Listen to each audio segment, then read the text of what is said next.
Hi! Tomorrow ako ang assessment for the TESDA Caregiving NC2. Prepare with me today para magdala sa mga requirements to bring tomorrow. Na-confirm na inyong schedule sa assessment center. They will send you a list of requirements for you to bring. And I will prepare exactly those karon. Some gloves.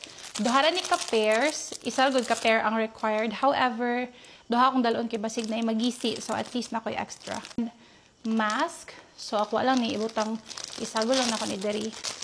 Here you go. Tapos, magdala pod og alcohol. Dili man required mag-wipes, pero magdala lang ko og wipes.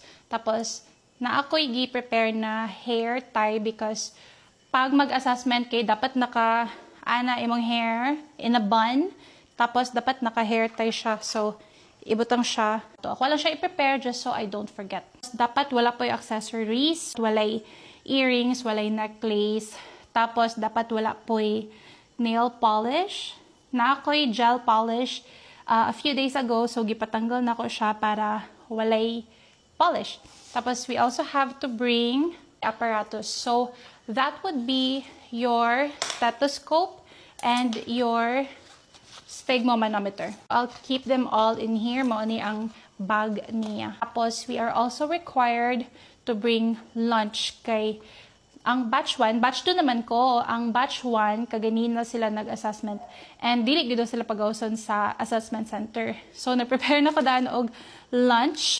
I have salad lang man and then a dressing. Pabukal pa ko og boiled eggs. Kulbaan mong gugod kay ganahan mo ka nagdaghan. So salad na lang sa magdala ko og Twix just so I have sweets kay basin malobat ko ba, so pang sugar na lang nako to. Tapos I will also be bringing water. Ana akong manghod nga ang assessment center daw kay wala daw sila kuan bitaw water nga dispenser. So pwede daw makapalit sa sulod. Unya, di naman ko gusto magpalit. Naman ko dako nga tumbler, murag 1.5 liters ni siya. So I'll put my water here. So kato lang, wish me luck for my assessment tomorrow. Bye!